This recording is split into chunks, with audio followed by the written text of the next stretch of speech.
thank you very much for inviting me here today. I'm going to tell you a little bit about the journey that I personally have been on through technology, but also what we're doing with Race Online in 2012. And in my slightly absurd title as Digital Champions, I actually dropped the inclusions because the acronym was somewhat unfortunate. I co-founded lastminute.com back in 1997. And then it was a case of bringing up, convincing venture capitalists, hotel chains, airlines, members of the public, people that might give us money, anybody that would listen, that the internet wasn't going to disappear. And it's pretty extraordinary to me to be standing 13 years later, really a very short space of time, looking at how to take the next phase of the internet forward. I cannot stress enough how in 1997 the UK was a pretty internet barren place. Certainly from how we experienced it as two plucky and probably quite infuriating 25-year-olds, it seemed as though we might never get our message across, that this was a media that was really here to stay. But we just battled on, called up endless different potential suppliers, endless different technology partners, and venture capitalists, raised the money and got our business off the ground, and got lucky, worked hard but got lucky. So I was absolutely delighted when in 2009 I got a call to ask if I'd be interested in looking at how to, and I quote, enhance the lives of the most vulnerable using technology. The way that we approached lastminute.com was very simple, really. It came from a need born out of Brent, my co-founder's social life. His wife doesn't really like it when I mention this anymore, but I'm going to.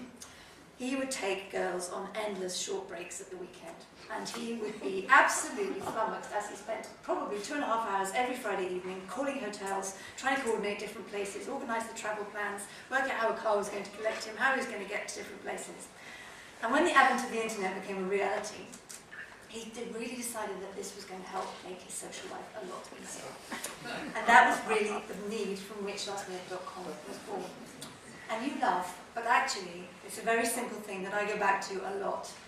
Because when we're showing people for the first time how to use the internet, the first thing that we always start off with is the thing that they are interested in, something that they feel strongly about, a hobby that they have for the weekends, or something that will spark that moment of excitement. Do you like fishing? Well, look at what you can do online. Are you lonely? Look at the dating. Do you have trouble having going to the shops and carrying things upstairs? Well, have you heard about Tesco.com? Did you know that your family who've just moved to Australia, you can see them on a screen for free? That's Skype. And if you start with that need, then I think the rest becomes a lot easier. So some of the lessons from lastminute.com have really tried to put at the heart of the challenge that I was given back in 2009. But, like all great challenges, I wasn't given any money. And so the key issue for us has been how to create a groundswell of momentum and a groundswell of opportunity to capitalise on all the amazing things that are already happening in this country, celebrate the incredible work that goes on across all of the different sectors, and make sure that 1 + 1 + 1 equals more than 10, 20, 30, but many millions, and creates the opportunity to really build the network nation that we feel so strongly about. And I have to say a big thank you, because my role is made a lot easier. Some of the examples were given on the stage earlier. But there are so many extraordinary projects going on around this country. I have had the pleasure to visit a very small number of them, but my goodness me, whether it's councils that have decided to take on the digital challenge, whether it's small projects in a social housing block, whether it's tiny charities just helping people in their local area, there is an enormous amount happening.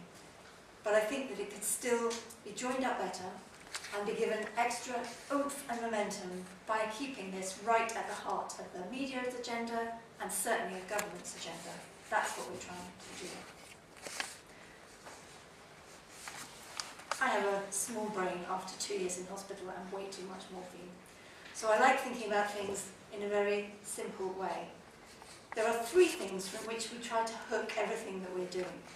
The first is inspiring people, the second is encouraging people, and the third is supporting people. And it's a complex kind of ecosystem around those 3 between the charitable, private and public sector that I think give us a good shot at creating something quite remarkable here in the UK. We have really a very strong technology sector. We've got the highest penetration of e-commerce in the world. We've got a very deregulated telecoms market. despite the cries for better broadband, which are fair and valid, we actually have pretty good broadband network and pretty good broadband penetration. We have the inclination from government to create a super fast broadband infrastructure here in the country, and we have a myriad of exciting academic and commercial opportunities that have arisen around centres of excellence like Cambridge. So I'm very bullish about the UK and its potential, both within the broader ICT, but also in terms of the micro of how we close the digital divide. But I think we should be striving to have levels of engagement with the internet as high as those of penetration of the television. And I feel sure it's possible. There are 9 million people who've never used the web.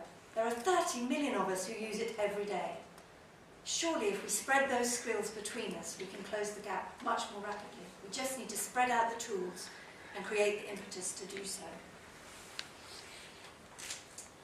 So we're looking at these different themes of inspiring people, encouraging people, and supporting people. Around inspiring, anybody who works with me will know most days I come back into the office and I'm furious or grumpy because I've just walked down Oxford Street and I've seen another bus go past with another advert for £5.99 broadband, or another advert explaining to me why I should get another cheap package of telecoms offers, with no mention of what the benefits of actually going onto the internet might be. And going back to my simple example of starting with people's interests, I think we have a huge amount to gain by constantly putting messages out about the benefits to people's lives of getting on the internet. Not just a pricing message, but a real message around the actual value of the technology that you can have. For encouraging people, this is where I think government perhaps has the biggest role to play. I never thought that I would be so fascinated with the Department of Work and Pensions, but I am. And that's why it was a great privilege to be asked to do a review of DirectGov, because I think that government has a big leading role and actually can really change the dynamics of this market if it so chooses to. Google and Eric Schmidt talk about internet first. They believe that any organisation that does not put internet at the heart of the design of its services won't survive, will die. Now Google clearly would say this and has a lot to gain, but this is a matter that I have been trying to spout around government, very much to Alan's point. You can't take a bad service and put it on the internet. You've got to redesign it and create a better service, use it as an opportunity for disruption, as Anna talked about, to really make sure that the end user is placed back at the heart of the service. When we approached DirectGov, took a very clear view. There are 850 government websites. That's insane. It's costly to us as citizens, and it also doesn't serve us very well.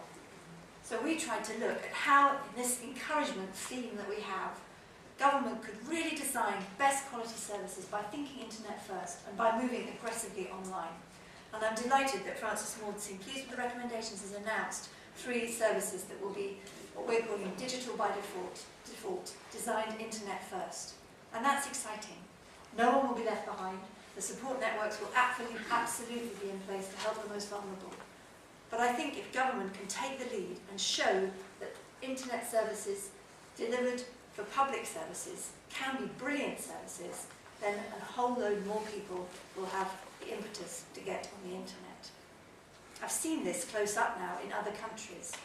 As I'm sure many of you here are aware much more than me, Lithuania, Latvia, Estonia, they really are examples of how government can recreate themselves using the internet. So the final chunk of work we're doing is around supporting people. And supporting people is absolutely crucial. This requires the infrastructure that is already out there to be both signposted and badged effectively for people who want to learn, but also used a bit more effectively. We have amazing resources in our libraries, in our communities, in our schools. We worked out that there's £500 million worth of ICT that's locked up every night in the schools network alone. Wouldn't it be fantastic if we could match that with a big effort from digital champions to make sure that everybody who wanted to find a computer could find one? And then at the point they've learnt, to be offered a really cheap deal to get online themselves. And 2 weeks ago we announced something that Race Online had brought together with a refurbished PC and a piece of open source software for a £98 computer that was going to be distributed through, firstly, the UK Online Centre network, but we hope to extend that out. There are 2 million computers that are refurbished every year in the UK, and 1 million of them leave the country. So I'm making the argument that we should first of all build our network nation here, and that's a very valuable use of these recycled machines. So we want to take cost completely out of the equation for people that perceive it as a barrier to getting online.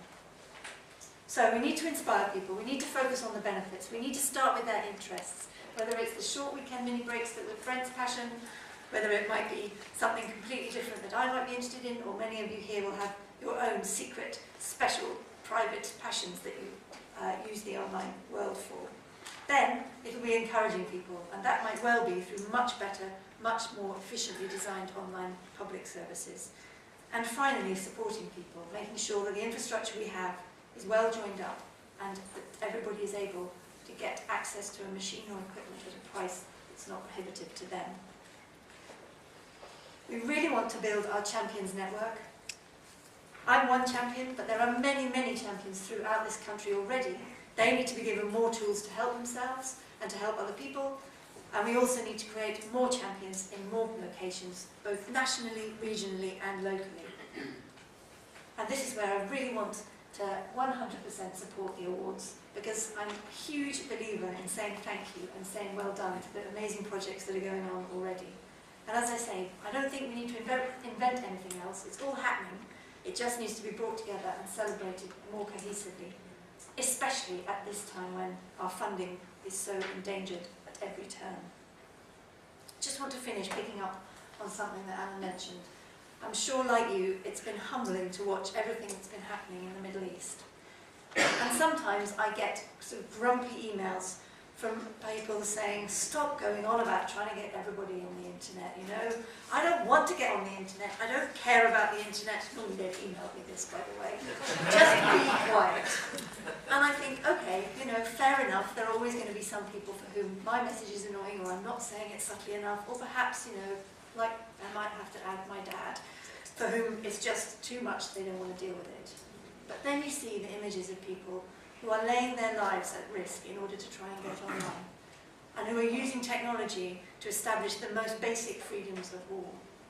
And I have to say that for me personally, it does reignite that fire to carry on and to show that technology is something that can be so life-changing for anybody that has not yet had that opportunity.